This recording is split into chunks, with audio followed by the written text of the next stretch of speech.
ताकत है, क्योंकि इकट्ठा होना ही एक कला है। अगर इकट्ठा नहीं होते तो कोई चर्चा ही नहीं होता, कोई बात ही नहीं होती। तो आप सब संगठित हैं, इस आपके संगठन के लिए, इस आपके जज्बे के लिए मैं तहे दिल से आप सबको सलाम करता हूँ। आप सब अपनी लड़ाई में अग्रसर हैं और लगातार लड़ रहे हैं। आप लोगों का अनुभव भी एक अच्छा अनुभव है कि सरकार से किस तरह से लड़ना है, किस तरह से शांतिप्रिय हमें अपने मसलों को हल करना है। बात यह है कि साथियों, जैसा कि आप लोग लगातार संघर्ष मैं भी देख रहा हूँ, मैं यही बेलवा से हूँ, प्रेम नट नाम है, कुछ साथी जानते हैं, कुछ नए हैं, कुछ नहीं परिचित हैं। तो मैं आप लोगों की लड़ाई में बराबर खड़ा हूँ। जब भी आप लोगों ने आवाज़ दिया है, मैं कैसे भी करके वहाँ पहुँचा हूँ। संतोष भाई भी हैं और भी कुछ हमारे साथी हैं। ये देखिए, सिर्फ बनारस की बात नहीं है, जो जमीन अधिग्रहण का मामला चल रहा है, ये सिर्फ बनारस की बात नहीं है, ये आग पूरे देश में लगी है।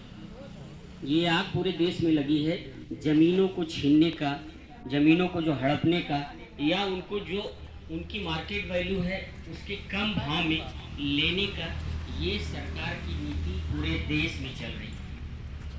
ठीक है, आप विकास करिए, बनारस को हाईटेक बनाइए, वर्ल्ड में एक स्थान बनाइए, हम इसके खिलाफ नहीं हैं। आप खूब बनारस को आगे ले जाइए, बनारस आगे जाएगा तो हम बनारसी भी आगे जाएंगे, खूब आगे ले जाइए। लेकिन किसी के मान सम्मान, किसी के अधिकारों के साथ समझौता करके कोई विकास अगर बनाया जाता है, किसी की लाशों पे नींव रखी जाती है, तो वो विकास नहीं कहलाता। वो विकास नहीं कहलाता, वो कहलाता है कि किसी के हक अधिकार को कुचल के सरकार ने तानाशाही रवैया अपनाया है। तानाशाही रवैया अपनाया है।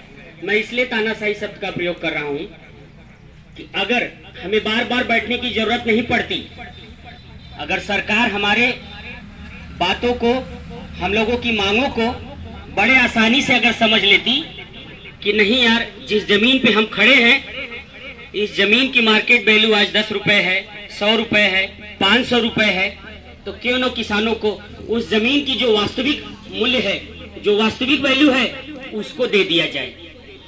तो आप बताइए कि हम लोग यहाँ खड़े होते, इकट्ठा होते? नहीं होते, क्योंकि सीधे सीधे बात है कि जो वैल्यू है, सरकार ने हमारी बात मान ली। लेकिन सरकार खेल खिला रही है, बार बार बरगलाने की कोशिश कर रही है। आज मिलिए, कल मिलिए, आज ये दाम लगा दिया, कल वो दाम लगा दिया, परसों वो दाम लगा दिया। खेल तो पहले से खेला।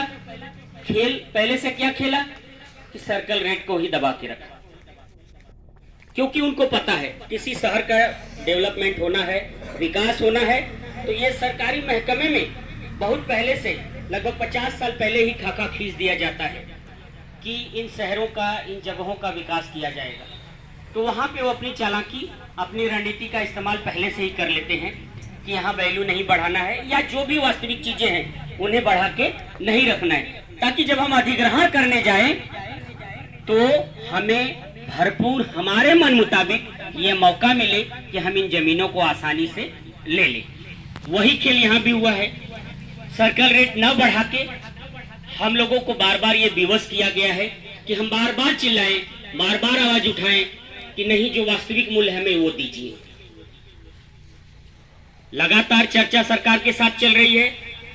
सरकार के लोग भी बराबर इस बात को जान रहे हैं कि ये जो लड़ाई है 7 गांवों की, हो सकता है और भी हो, लेकिन मेरी जानकारी से जो 7 गांवों की लड़ाई है, ये भली भांति जो तत्कालीन सरकार है, उनके नुमाइंदे हैं, उनको इस बात का पता है कि इनकी मांग क्या है।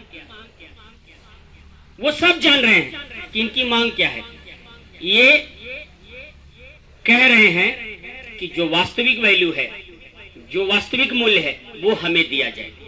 अगर सरकार इसके लिए बार बार घुमा रही है, मीटिंग कर रही है, बैठक कर रही है, तो कहीं न कहीं सरकार हमारे साथ छल की नीति अपना रही है। वो छल किसके साथ है? हम सब किसान भाइयों के साथ है, मजदूरों के साथ है, गरीबों के साथ है, दलितों के साथ है, जिनकी जमीनें हैं उनके साथ है। वो छल इसलिए किया जा रहा है कि वो हमेशा कारपोरेट का ही फायदा क्यों देखना चाहते हैं। कभी वो दिल से किसान का तो फायदा देखें। वो क्यों सोचते हैं कि हमेशा हमारे लोगों का ही फायदा हो। हमारे बीच से जो पढ़ लिख के चले जाते हैं, ऑफिसर बन जाते हैं, वहां बैठ जाते हैं, उनकी भी मानसिकता बदल जाती है, उनकी भी मानसिकता बदल जाती है।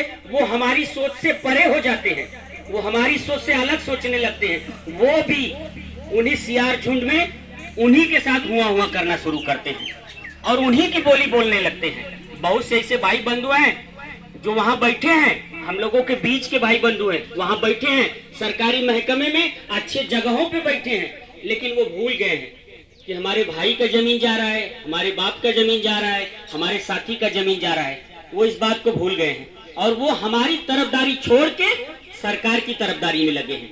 कहने का मोटा मोटा मतलब है कि जो हम यहाँ बार बार इकट्ठा हो रहे हैं, ये तो क्लियर है कि हमारी मांगों के साथ सरकार अगर खरा नहीं उतरती है, नहीं आ रही हमारी मांगों के साथ, तो हम विचलित नहीं होने वाले हैं। हम उनके मन मुताबिक रजिस्ट्री करने वाले या हस्ताक्षर करने वाले नहीं हैं। हम उनकी बात को नहीं सुनेंगे। ये क्लियर है, यही मांग है और यही क्लियर है कि हम सरकार अगर हमारी मांगों के साथ बराबर बैठ रही है, कदम से कदम मिला के चल रही है, तब तो हम सरकार की बात सुनेंगे। अगर सरकार हमारी मांगों के साथ कदम से कदम नहीं मिला के चल रही है, तो हम विरोध करेंगे, चाहे रास्ता शांति का ही क्यों ना अपनाना पड़े। हम शांति तरीके से ही विरोध करेंगे, शांति के तरीके से ही विरोध करेंगे। आप हमें मजबूर करिए, आप हमें हमारे ऊपर लाठी मारिए, आप हमें फर्जी केसों में लगा के जेल में डाल दीजिए, आप हमें चाहे जो करिए हमारे साथ, आपको छूट है, क्योंकि आप सत्ता में हैं, आप सरकार हैं, आप सत्ता में हैं, आप सरकार है, आप करिए। लेकिन हम शांति का रास्ता ही अपनाएंगे।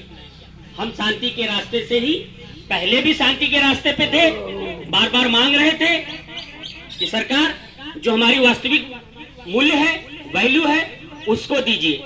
आज भी वही मांग रहे हैं। आज भी हमें समझ में आ रहा है कि अगर हम यहाँ इकट्ठा हुए हैं तो उन्हीं मांगों के साथ इकट्ठा हुए हैं कि जो हमें वास्तविक मूल्य है वो दीजिए। और भी साथी हैं, सबको मौका मिलना चाहिए।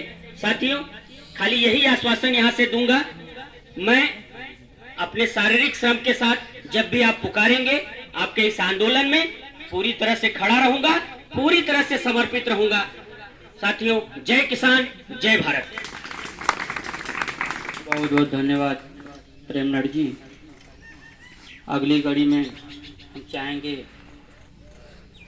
हमारे अग्रज बड़े भाई लक्ष्मण पटेल जी हमें और अपने विचारों से अवगत कराएं।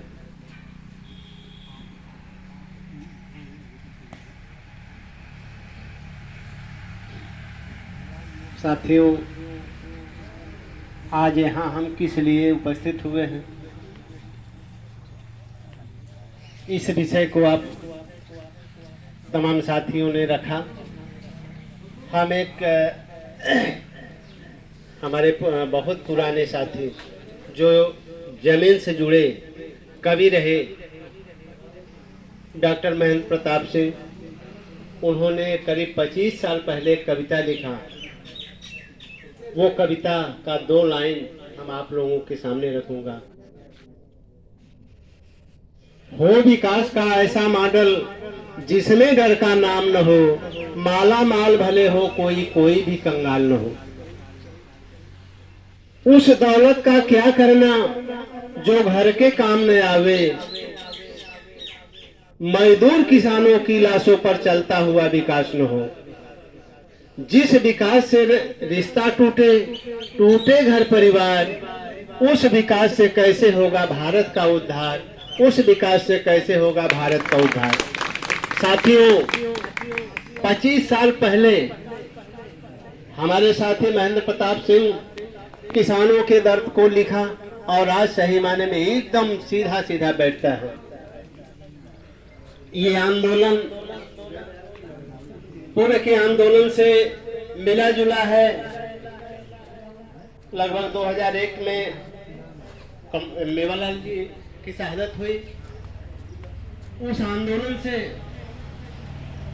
हम लोगों ने सीखा है, लड़ा है और आज भी लड़ना है। तो साथियों, पुराने याद को ख्याल में रखते हुए जिस तरीके से इसी जमीन की जो